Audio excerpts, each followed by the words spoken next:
Very smiley, Mikel Arteta at full-time talking to Patrick Davison. I think a lot of people thought that Arsenal could come unstuck here this afternoon. Not you, Paul. You made it very clear how confident you were. But what can Arsenal take from this? Not just the victory against their great rivals, but also the way they had to dig in and fight in those final moments. Yeah, but they shouldn't have had to. They shouldn't have had to. It's simple as that. That's not going to be their takeaway from this game, is it? Well, it is. It's going to be do the simple things well. And the simple thing was for the goalkeeper to put that ball 60 yards, 70 yards up the pitch. Even though you're 3-0 up, it doesn't mean you can start taking liberties with the other team, because football changes that quickly. That's what you've got to learn. You've got to learn. They were absolutely cruising and they're hanging on for dear life at the end. I mean, hanging on. And that's inexperience. That's Bukayo Saka said they might have drawn that game last season. They might have. I think if Tottenham got up ahead of steam, I didn't think they had another chance of scoring after they went 3-2. But it was so comfortable. You wouldn't see Man City doing that. But brilliant, fair play. You've got to win games. You've got to win, and they've come here and won. And the main thing is for the fans. This is a big game for Arsenal fans. Huge game. They win the game. What worries me when I'm watching, I see them winning the next 3 games, but I see the Man United game as a hard game. If they win their next 3 games and don't win the league, I don't know how that's going to affect them, for next season. Because I think last season, they come into this season, they go, you know what, everybody said we melted, let's go again.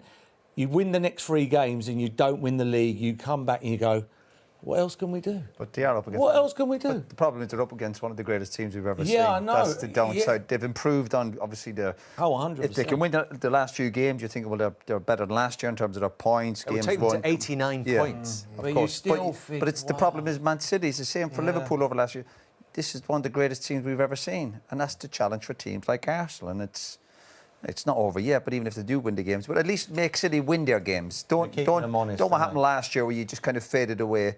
And I think this Arsenal team will make City win all their games. From this point, would you say that whatever happens for Arsenal, they've made progress? Well, 100%. Oh, without a doubt, I think with the recruitment, they're talking about obviously the experience of last year, and this is still not over yet.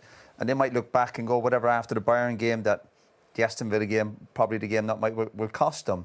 But they've made huge progress. But the key is then what happens in the summer, and they continue to improve and get better and still compete with this amazing Man City team. I think they've adapted really well. There was moments in this game we thought Arsenal would be in the ascendancy, really pressing high, but for a lot of the game, they sat deep and waited for the right moments. We saw that when they came to the Etihad as well. They know what to do going into games. I think maybe Arsenal last season would have to play a certain way, but credit to Arteta, he sort of picked and chose for different moments in the game how to manage the games, and I thought he did it excellently well until the mistakes. I thought you were trying to get my attention, Michael. Sorry, you're waiting for your Spurs moment. Well, let me tell you that the gap is now 20 points. How much of a concern is that? Yeah, I think you've got to give Arsenal credit. Look, I realise that where they're challenging Manchester City, and they may well win the league, and that's credit to them. They've had a season like after last year where they blew it away. This year they might win it. And that's credit to Mikel Arteta and his team, where they came to the Tottenham Stadium today, and we all thought they would have possession. They surrendered possession. They said, go on, can you break us down as a Tottenham team? And that didn't happen. Got caught on the counter-attack with the Saka goal. So credit to them, they came and did a job.